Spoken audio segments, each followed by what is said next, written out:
Hello and good morning to you. This is video 695. It is September 20. No, it isn't. Yes, it is. It's September 22nd, 2020, the year that just won't give up. uh, we're in an election year. We had a Supreme Court justice die on Friday. The southern coast of the United States keeps on getting battered with hurricanes. The western coast of the United States keeps on going in fire. We have racial injustice. People are protesting. We have a pandemic. And as near as I can tell, we have just a totally unqualified person in the Oval Office. We have less than 50 days till the election, and things are just so chaotic and up in the air. I can't, in my wildest dreams, I can't imagine.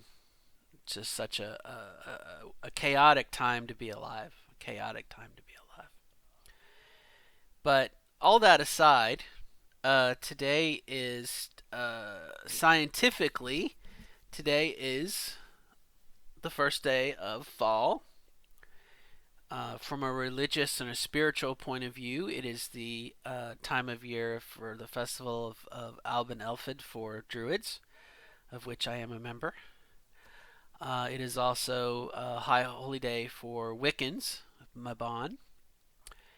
And for everybody else, it is the autumnal equinox, which is where the sun's main ray passes over the equator for a couple days, and then it goes below the equator into the southern hemisphere, which means our days, the hours of the days are getting less and less and less and less. So that's kind of the society, what's going on. It's a crap hole. From an astronomy point of view, a scientific event of amazement, and from a spiritual point of view, it's a festival of autumn and agricultural things, which is kind of going to be what this video is going to be about. So what? What does it mean? Why do we care about an autumnal equinox? It's an agricultural festival. How many of us plow the fields and bring in the food? No. We live by proxy now. We pay other people to harvest the vegetables and the fruit, bring them to us. By proxy, we hire people to raise and slaughter animals to bring us their flesh, and we have ground beef in these little packages wrapped in cellophane, and we're not aware of where it came from, whatnot. But there's a bit of a significance to autumn, and from an agricultural point of view, in days past, and I'll kind of bring the Druid perspective to this. It was a time of giving thanks.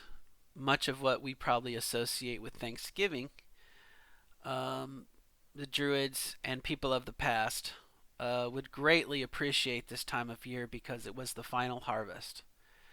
This was the time that, this was the big push. Anything you can get, let's get the apples off the trees. The things that took the largest amount of time to grow, this was the time to pull them in, to harvest them. And to give thanks. To give thanks to the land, as well as to give thanks from a spiritual point of view. Sorry, I'm watching the little wrens outside, little birdies outside, and it was a way of giving thanks. Again, just to life in general, or from a religious or a spiritual point of view, to the gods as you believe them, or not if you didn't.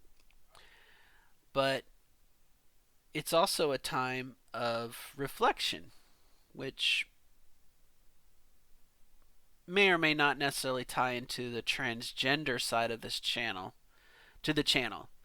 but it does kind of tie in, I think, to us as people. And so if you'll pardon and give me a little bit of leeway to leave the focus of transgender and kind of widen that a little bit and talk a little bit about being human, being a person. If you give me a little bit of license, I'd appreciate it. So, you know, part of agricultural, part of when you bring in the harvest, is you separate the good from the bad. Whether it be apples, you separate, the bruised apples, the rotten fruit, the bad, the bad veggies, and the grain. Part of processing that grain is separating the wheat from the chaff, which in my mind, a white flag goes up to my Catholicism upbringing because Jesus, the analogy of Jesus was to separate the wheat from the chaff. Jesus himself in the Bible even said he was not there to unite people. He was to separate. He was a sword, which usually people kind of forget about. But, what can we take from that is in ourselves, what are the qualities that we like? What are the things that is good that we reflect upon ourselves and our actions and what we do and what makes up our personality and our sense of self, which I guess you could kind of say that kind of dovetails into being transgender. Maybe. Give me a little bit of license, a little bit of leeway. It's the idea of recognizing what are the things that I like about myself and maybe addressing the things that we don't like about ourselves. And what can we do to make ourselves a better person? What can we do to grow? And as we identify those things and deal with the things maybe that we don't particularly like, which may be a lot of brain work up here, especially if we've taken things and we've hidden them away, we've locked them up, we don't look at them. I think what Jungian psychology would call the shadow self, the things about ourselves that we don't like. What do we do from there? We gather them together, those seeds of things that we like, things that we want to develop, and we hold on to them, and then we plant them next year, agriculturally. So it's a way of looking at this kind of self-actualization and the things that we like and what we want to foster, what we want to develop. There's a story that I've heard in a couple different forms. I've heard it as a Native American story. I've heard it as a Chinese story. The idea that within us, when it comes to being good or being bad, we have two animals, two spirits. We have a black dog and a white dog, and whichever one we feed more is the one that wins. It's that kind of idea of encouraging our own growth and development and nurturing what we want going forward. So,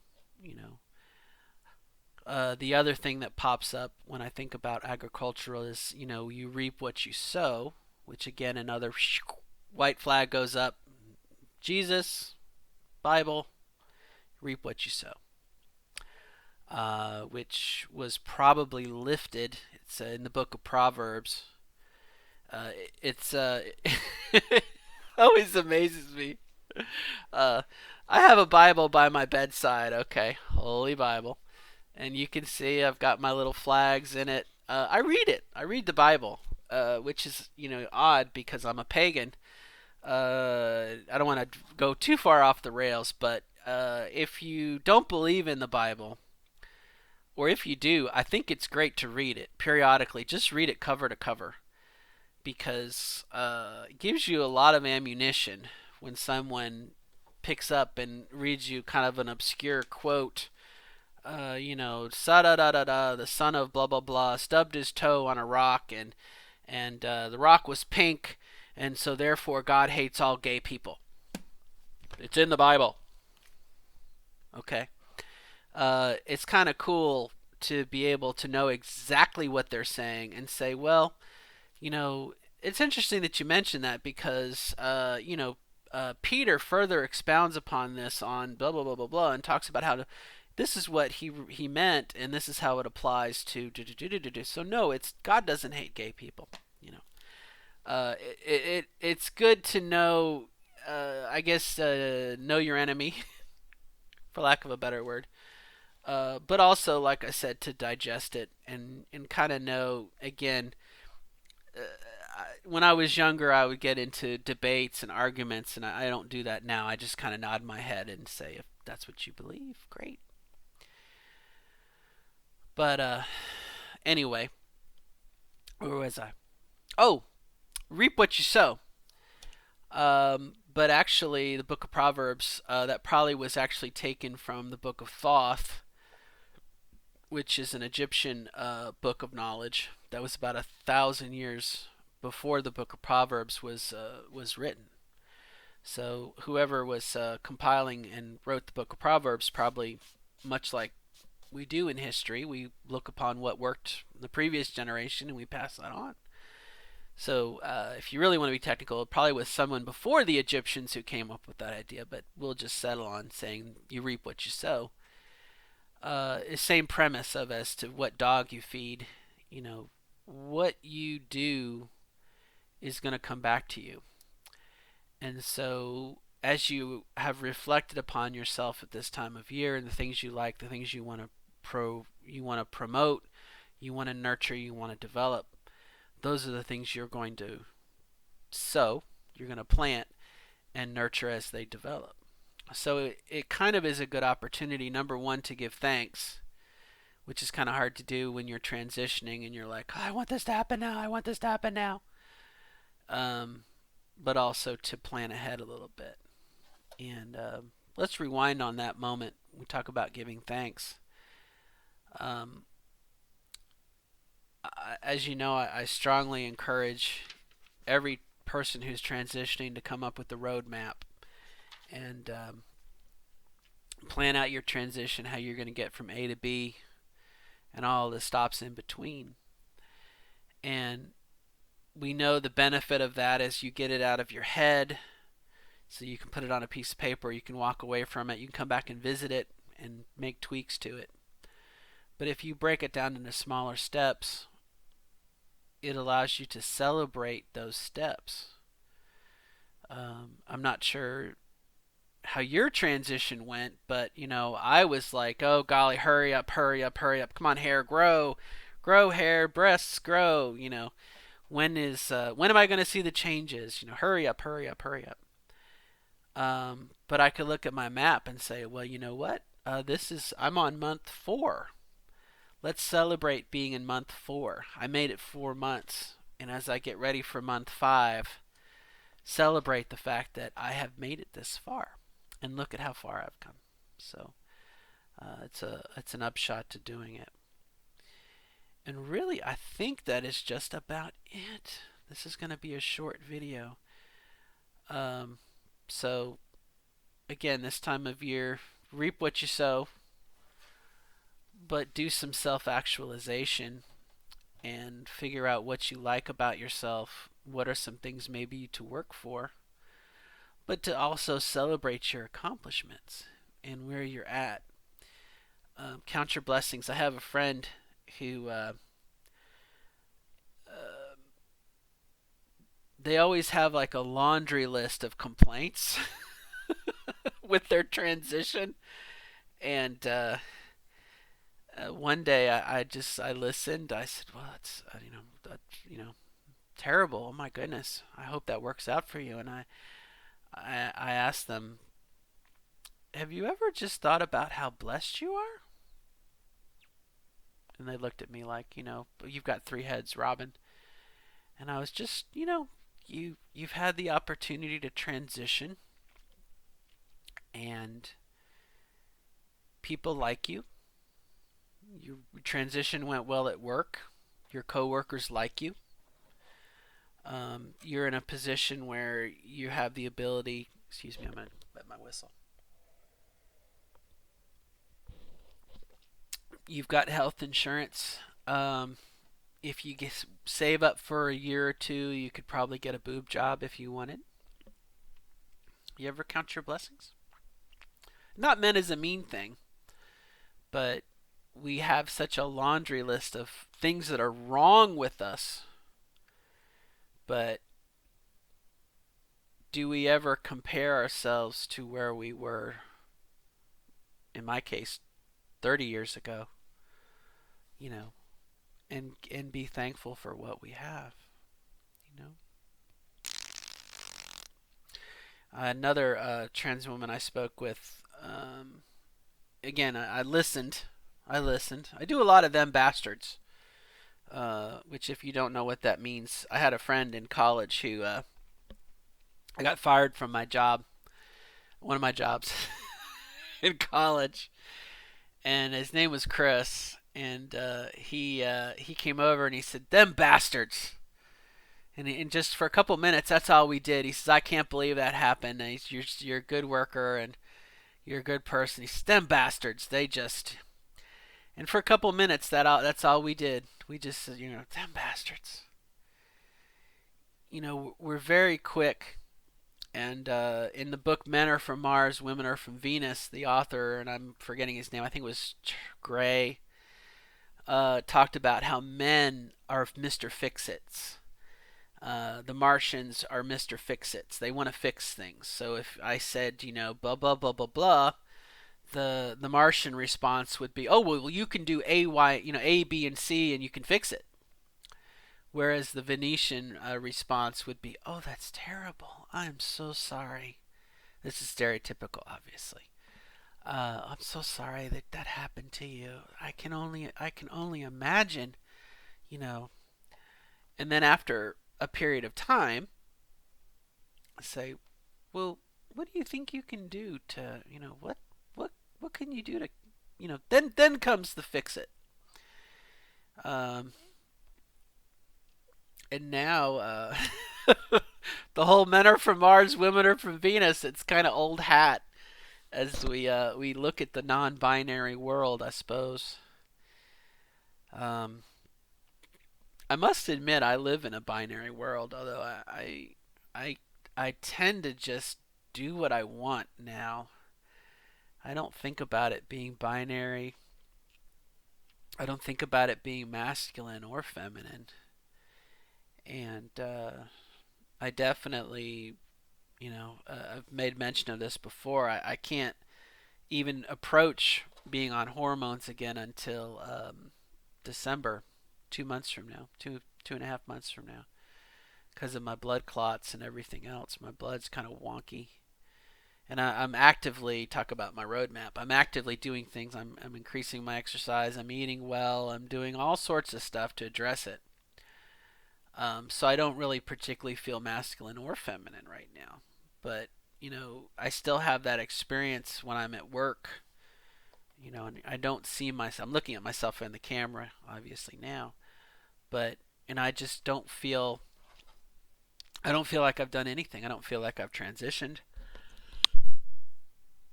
Excuse me. And that's just not true. Obviously, I have transitioned. You know, and I haven't shaved my legs in months. I haven't dilated in months. I don't paint my fingernail. I don't do anything that was probably hyper feminine at one point. And I did though for the first couple years, but now it's like fuck it. I don't know if it's laziness or just it's whatever I feel like. But the excuse me, the caveat to that is that I have that option. You know, if I wanted to.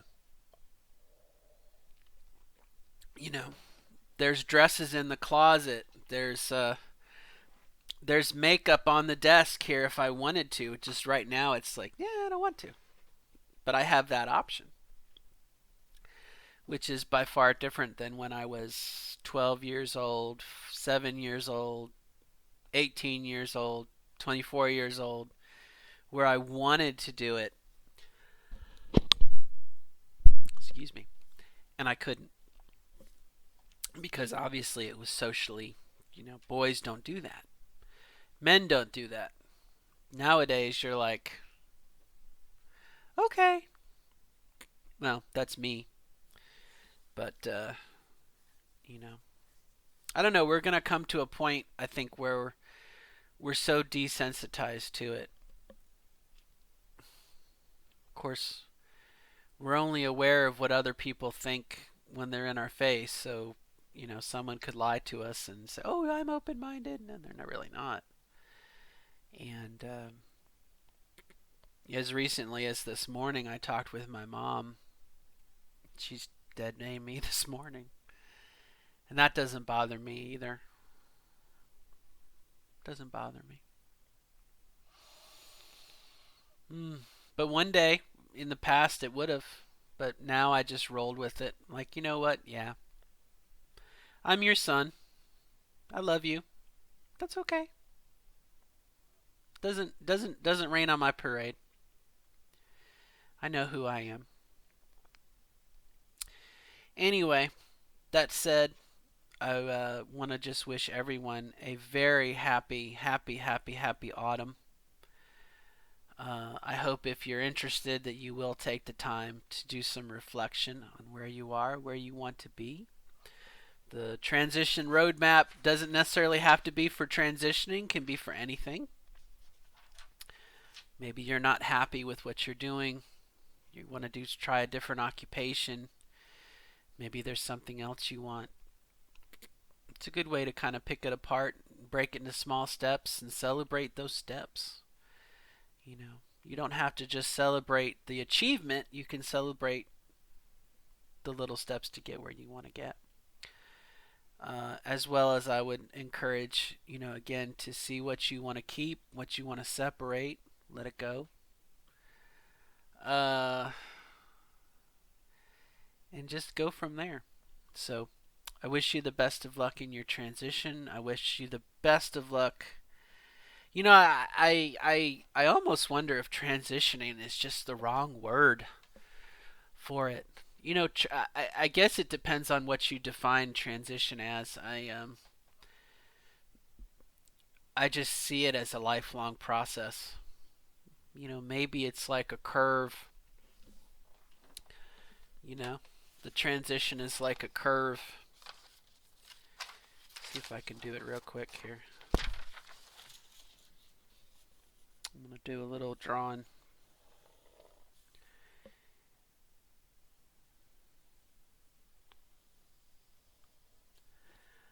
Okay, ready?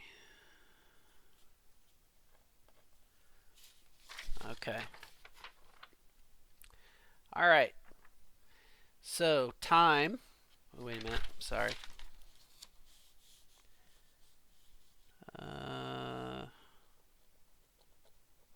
Okay. All right. So, as time goes on, this is the amount of change. When change, lots of change, lots of change, lots of change. Oh my gosh, I'm going full time. And then not so much change, not so much change, not so much change, not so much change.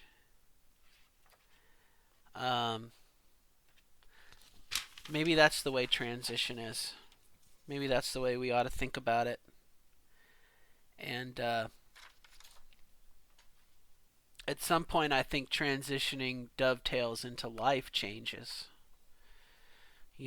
Dovetails into becoming older, to maturing, to moving from being a young adult to a middle-aged adult, and perhaps a middle-aged adult to an older-aged adult, which probably sounds really trite.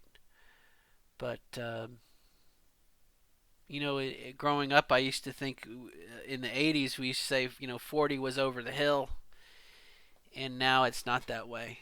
But I think transition changes sort of dovetails into life changes as we grow older, and the things that we enjoy doing when we were younger. And they say periodically your tastes change, your physical tastes change every 10 years.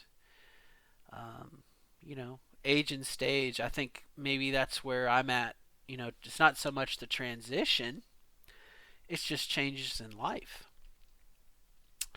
That said, what's on Robin's oh my gosh table is sexuality, is who am I attracted to? Will I ever find a mate? those kinds of things, you know. But that's isn't it? Don't cis people have the same problems? Don't cis people, don't their change their tastes change, or they go through a divorce, or they're a widow and they're looking for a mate, you know. Unfortunately, we have the knowledge that only 1.7% of the population would consider dating a trans woman. I had a couple trans friends on Facebook who I got to live vicariously through them a little bit. You know, they had their first date, and oh, I'm so hot for this guy, and da da da da da. And I got kind of excited, I guess, girly. Oh, you have a guy. Oh my gosh. Oh, I'm so excited for you. And of course, once the guy found out they were transgender, you can watch the Netflix documentary about the guy hurling in the crying game once he finds out that the I can't remember the name. He's puking in the toilet. And that's a mild, I think, reaction. The other thing is violence. A guy beats up the trans woman because he's like, "Oh, you're a dude." Uh, ooh, major bummer, dude. Um, you know,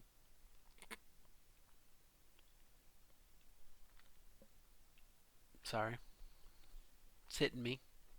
If I was on estrogen, I'd be crying, but I'm not, so I won't. I'll just suck it up. Cry later, maybe. You know how that goes. But that's kind of on my table. That's where I'm at. So the idea, like I said, the transition is the first 4 years. Another trans woman was talking to me, and she's talking about doing electrolysis, and she kind of was like, "Yeah, I'm just gonna I'm just gonna do electrolysis for 6 months, and then I'll be done." And I'm like, going, "You will? What's your secret? Tell me." Because I'm probably going to be doing electrolysis for the rest of my life, you know. And I made mention of this too before. Is I have actually taken, like, on my roadmap, money that I had set aside for electrolysis, and I'm actually putting it in my 401k. So, you know, electrolysis has kind of taken a back seat to my retirement. Which is kind of a long view. I've got 19 years left to work, and then hopefully I'll retire. Um, Admittedly, for me, it's vanity, you know, but, this is something we do for the rest of our lives. And we definitely, I think, depending on the person, your mileage may vary. You know, we have, there are things that we know, there are things that we don't know, and then there are things that we don't know we don't know. And that's part of therapy, I think, is exploring. you know I'll give you an example if you got the time. um, Working on my D&D game, and I was doing some research, and I was looking at some stuff on Reddit. People had posted about different equipment. I'm dealing with equipment and economy in my D&D game. I want to make it more realistic because, as near as I can tell, there is absolutely no reason to have money in Dungeons and Dragons. I mean, there's no reason to have money. It's totally avarice, as far as gameplay goes. There's no reason to have cash at all. Gold, no reason for it. You buy a sword, it's good forever. You buy a piece of armor, it's good forever. And usually in a game, you don't keep track of food, water, spell components, anything. There's no reason to have. I mean, there's just no reason to have money at all in D&D. And so when you start to look at having a system, you're definitely going to slow things down a little bit. But anyway, we're going off the rails there, off track. But I was looking at a Reddit entry, and it was a picture, and it was a tombstone, and it said Alex's character voices, 2012 to 2020.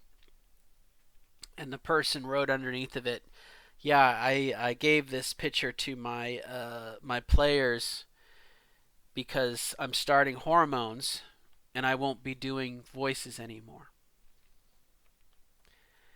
And that set off a landmine with me, because when I was in college, when I transitioned in college, my failed transition, because I detransitioned not too soon after I did it, but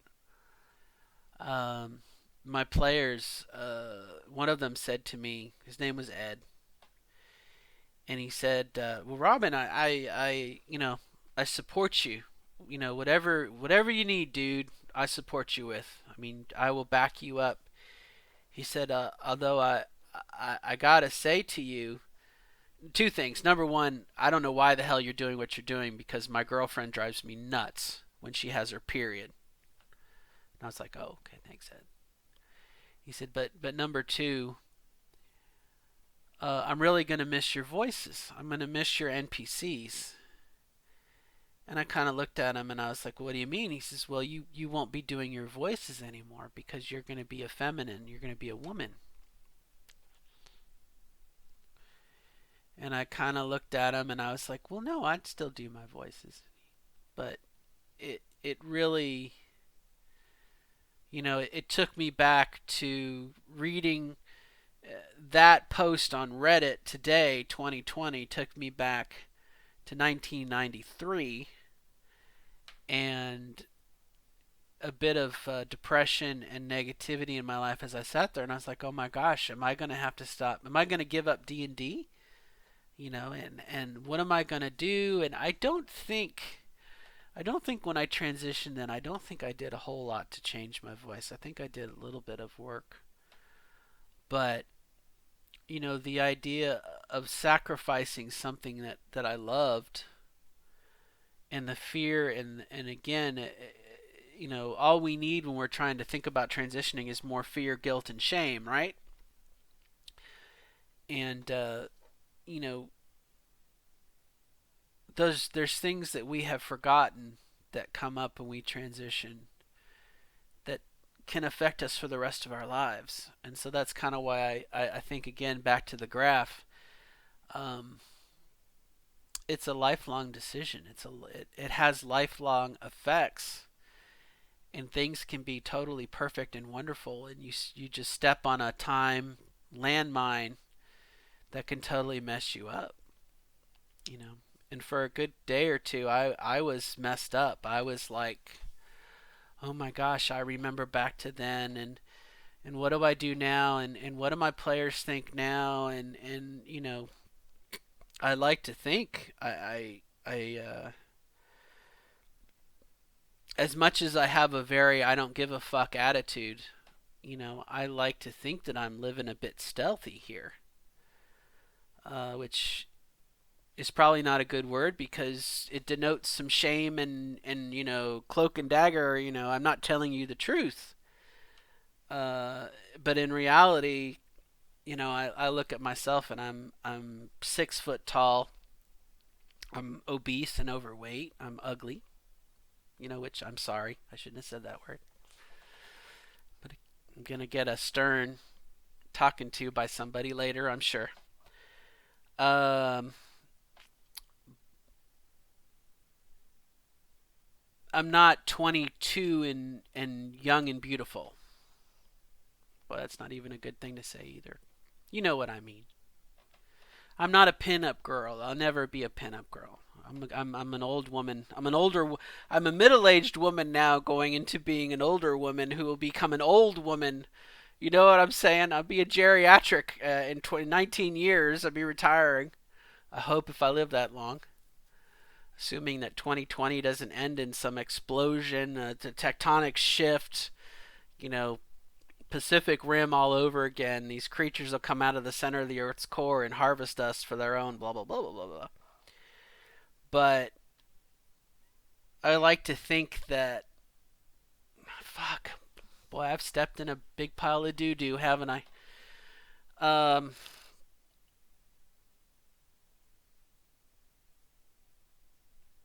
I don't want my players, some of my players, to know that I'm transgender. I don't think it matters, but I guess it must because here I am freaking out about it. And there's a factor of that in that I think I'm going to meet my future husband, whoever he may be. I'm going to meet my future husband gaming. That's my thought. And so anyone that I play D&D with, anyone that I play Warhammer 40K with, anyone that I play Warhammer Fantasy with, anybody that I play Monopoly with, uh, that is a potential future husband. I mean, that's just the way I think it's going to happen. Because I don't go out, I don't go to clubs. I mean, fuck, look at me. I don't go dancing, da da da da da da. And I think meeting someone with a similar hobby is kind of going to be kind of cool.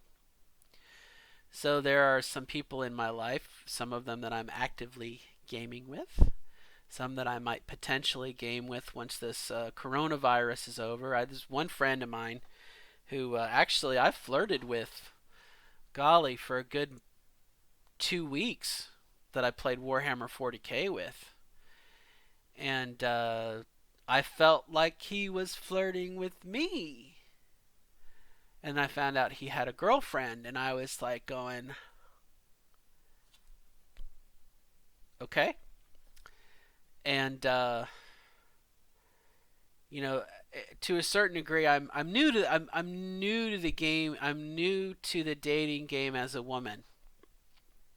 I know what it was like to date as a man. Obviously, I was married, had a child, had sex. Okay.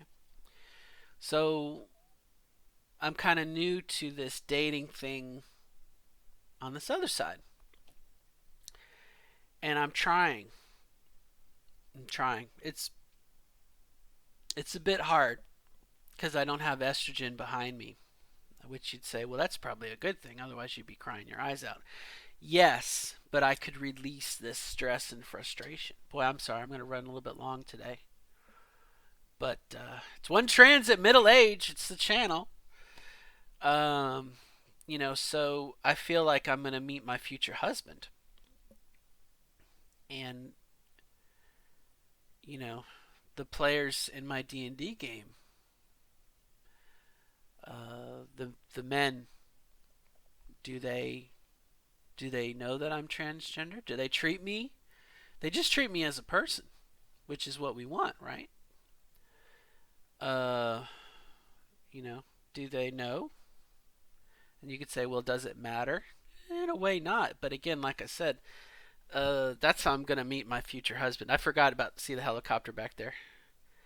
I've got 2 or 3 helis back there and some drones, and then in the other room is where I've got my planes.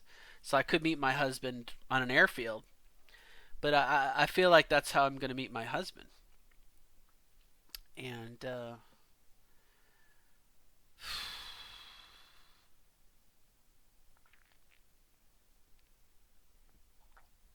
it's gonna be a very deep relationship, and I won't treat my husband better than me, but I will call him husband. Yes, husband.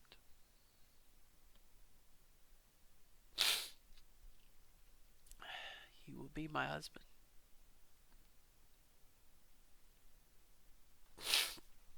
Maybe some of the things that I wanted out of my relationship that failed, my marriage. Whew, man, See, landmines. They're there.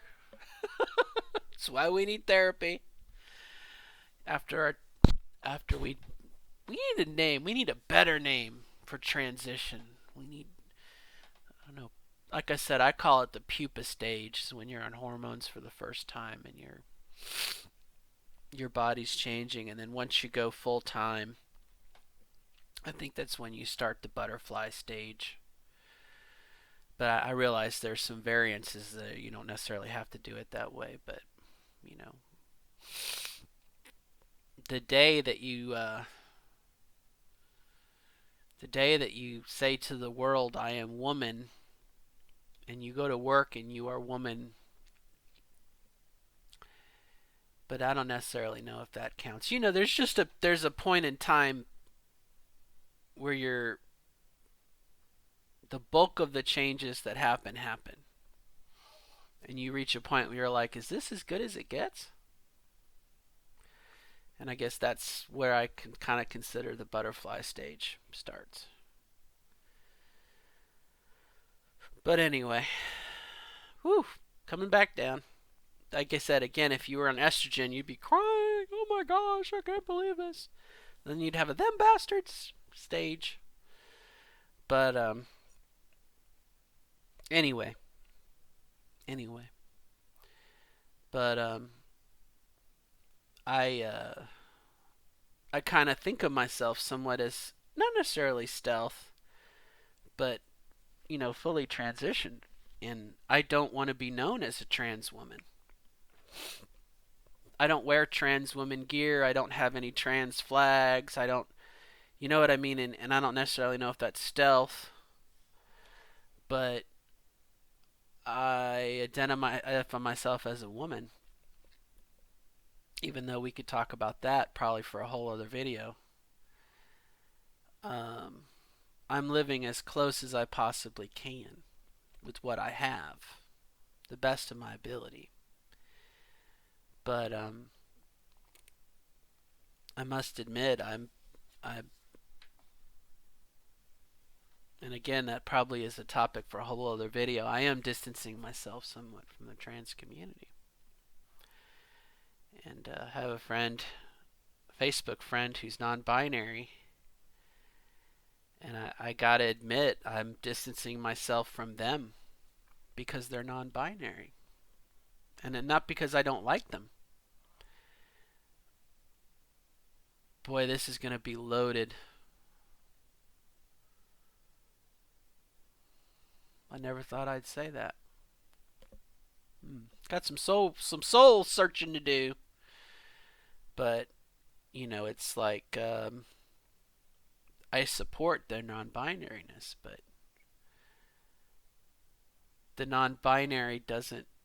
I don't know. I don't know. Anyway, back to my husband. Back to my husband. We could talk about that other stuff till the cows come home. But I don't know how we even got here. But that's how I kind of feel like I'm going to meet my future husband.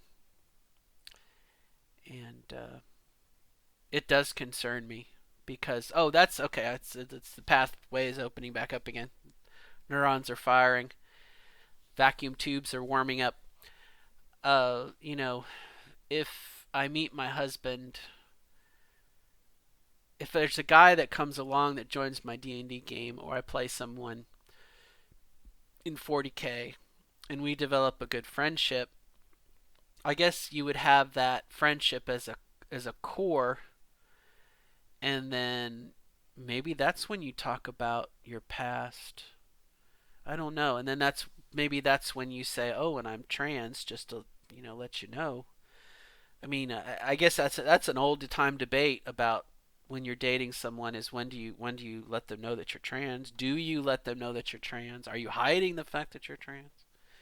How much of it is part of your life, etc., etc. But um, it's I guess that's something I got to work through.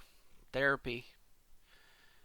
Um, some of the friends that I have made on the trans woman group, um, they're lesbians, and so they're very much where their transness is very.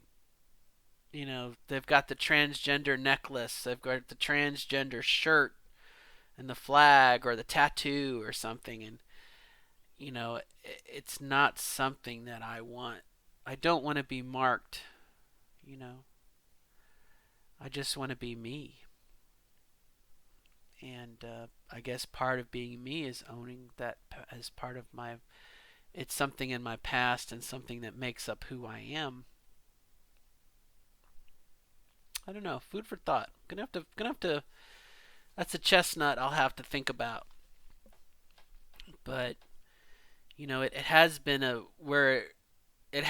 concern of mine when we play D&D, because you know I do like to do. You know, I don't think I sound overly masculine. I mean, this is just the way that I talk. And definitely, if I was to think of a character, we have a captain of the guard who's recently come to town, and he's definitely what I would consider to be hyper masculine. I kind of based him off of Captain Miles Gloriosus from Funny Thing Happened on the Way to the Forum, and he's very John Wayne-ish, and we're gonna get these people together, and we have things to do, and of course, you know, and is that I never talked that way, you know, and then on the flip side of that, at one point we have a character, Amber Doyle, who runs the Lion Shield Coaster. She runs the shop. And in many ways, in a previous game that I ran with another group of people, she was my transgender self as a woman. I used her as a way of exploring that, and so I'm probably not going to do a really good job, but because I haven't done it in a while. She had a voice that was more like this, and oh, how can I help you today? Which of course is, again, it's very fakey sounding voice, but it was a way that I could explore, and some would go over the top and say, oh, I'm so very glad to see you today, or what can I do for you? Which again is not how I sound, you know. And probably my current um, outlet is Sister Catherine of Morden, who's a priestess of Morden, who is a young girl, and is probably me as a young girl. And she's very shy and bashful, because that's me. Sorry, I'm pointing to myself. That's me inside. And she's, oh, I don't know what I want to do. Oh, I could, but I don't know. Kind of afraid. Afraid of what people might think. You know. And so, again, part of me is thinking. I mean, and the big picture, and I realize I'm kind of droning on and on here, but I still kind of have a fuck it attitude. And my husband is going to love me for me, and it won't matter. Which, again, I guess we go back to the movie Boy Meets Girl for the second time. The boy was in love with her, and he knew her as a boy growing up into be a girl, and he loved her and cherished her, and could accept her totally, the whole package, which I think is ideal when you get married. If the two people are extremely honest with each other, you take the whole package. You take everything, the good, the bad, And maybe that's again, that's that finding love and companionship is such a rarity anyway. And you know what I mean? So it's uh it's on my mind. It's on my mind. But I know in my situation, I'll bore you a little more. My daughter is 14, and she's got four more. She's in eighth grade in middle school, and 4 years of high school. And so much of my focus has been on my daughter. And I can remember back when I lived in Gainesville, I dated a woman who had kids. And of course, in the back of my mind, I was like, don't do this. Don't do this. You're a woman. You're a woman in a man's body. You just haven't transitioned yet. Don't do this. And of course, unfortunately, desires of the flesh can be. I was horny. But I remember the kids and realizing that they needed a father. And it was not something that I could do. But it was the first time I'd been put in that role. And so now, you know, my husband would have to love my daughter or appreciate or, make room in their life for my daughter as well as me. But on the short term or in the midterm, my daughter's going to go away to college and I'm going to be by myself. Something that I'm experiencing more and more of as the older my daughter gets. And I realize we're in the middle of a pandemic right now. My daughter's been spending some time with my ex-wife. So I've gotten to experience a little bit what it is to have sort of to be alone, even though I have Mr. Sullivan over there. Um, you know, I will be, let's see, what am I now? I'm 49, 48, add 4, it's 52. We'll say 53 by the time Katie goes to college and whatnot. I'm going to be 53 years old, you know? And so again, that pool of potential candidates is going to get smaller and smaller and smaller. But the cliche is, there's someone out there. There's a lot of fish in the sea, as they say. Um, it's going to take somebody who is very, very open-minded, you know. And it makes me just question, will it ever happen? I don't know. We can hope, though. We can hope and be realistic. But like I said, back to my D&D game, you know, uh, and the Reddit post I think is what got us down here was, I don't know how old this DM was. I'm gonna assume in their 20s. The idea that they would have to sacrifice something that they enjoy doing because they were going to be a woman. you know I think a woman can be a DM. I don't think they have to. I don't think it was the fact that she was going to be a woman that she had to stop. It was the fact that she wouldn't be doing her lower range voices anymore, which again, you could still do. You don't have to quit what you're doing, but um, I don't know. I don't know.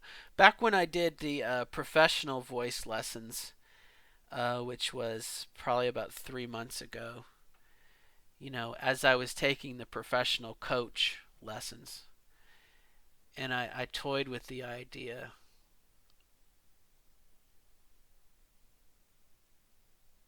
It seemed like I would be going down a path where I would have to sacrifice some of myself, and I didn't want to do it. You know, And again, that's a choice. I'm sorry, I'm talking in circles now. I'm not making any sense. But it is a concern, you know. And like I said, obviously with the Warhammer 40K player that I flirted with, and I felt like he was flirting back with me. You know, would it matter that I was trans? There was another woman who I don't think she was transgender, but she was 6'6". She was 6.5 feet tall. She was taller than me and bigger than me, which made me think she was trans. I'm sorry to buy into the stereotype, but she was a formidable opponent. And would anyone think about dating her? I don't know. I don't know. I don't know. But just makes me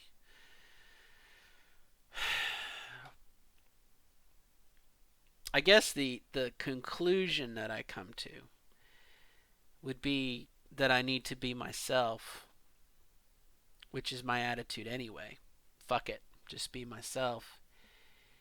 And that when the right person comes along, they'll come along. You know what I mean? But there are things that maybe I could have done or did in the first 2 years of my transition where I tried to emulate what I thought would make me more attractive. You know what I mean? Uh, if I did it for me, it's okay. If I was being false, it was unokay. Does that make any sense? If I did something that was not myself to make myself more attractive, then I'm being just as fake as a woman as I was fake as a man in my mind. So maybe the final outcome is again just to say fuck it and be ourselves. And if the right person comes along, they come along. If they don't, they don't. And at what point do you? At what point? I guess we'll burn that bridge when we get to it. At what point do you tell someone just out of politeness, for lack of a better word, that I'm trans? I like to think that I'm more of a prize for being transgender, in that I know some of what it was like to be a man. I feel like I'm enhanced from the experience, and you know, there's a scene in Shakespeare's Taming of the Shrew at the end where I forget the name. I'm going to say Bianca, but that's not her name. Um, I think of Elizabeth Taylor when I think of the part of Catherine, the shrew. But there's a scene at the end where the husbands are drinking and they summon their wives. Call my wife. I want to talk to her. And the other two wives, basically blow them off. And when Petruchio, I believe, the male lead summons Catherine, please come and see me.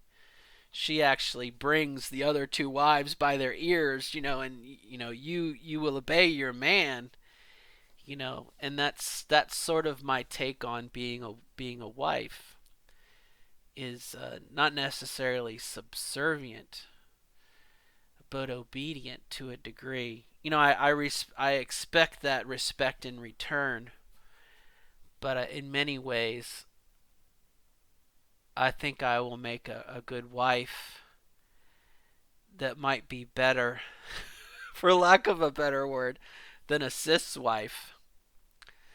And maybe that's the point that I'll end on. I'm sorry it took so long to drive here.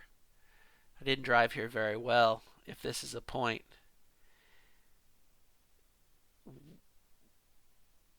We are the men or the women that we are because we want to be. We have made a decision. I am going to be a woman. I am going to be a man. If you're a trans man. and we take that up almost like Don Quixote. We take up our shield, we take up our lance, we're going to go fight the windmills. We are committed to that role. And so, in my mind, I'm going to be very faithful, very committed to being a woman, to being a wife in that relationship, which you could almost say, well, that's old thinking or definitely binary thinking. But, you know, I'm going to be Catherine. I'm going to be the shrew who is obedient, which you could say, feminism, subservience, and second place. No. No, I'm going to be respectful of my husband as he will be respectful of me as his wife. So we'll end on that note. I do apologize for the length, but by golly, it's a day in the life of a middle-aged trans woman, and that's the name of the channel. I hope I live long enough, assuming that 2020 doesn't end in a cataclysmic explosion like it seems. We're just waiting for the boss fight to come. But I think I'm on the right path. So I hope that you are on the right path. I wish you the best of luck in becoming your authentic self as you define it. Find out for yourself who you are, what part of the sandbox do you like, what part stinks that you don't like. And definitely as part of autumn, separate the wheat from the chaff and figure out what seeds you're going to sow and which dog you're going to feed, which wolf you're going to feed and nurture. And that's half the discovery. That's half the fun of it. All right, till next time. Good luck. Bye. Peace out.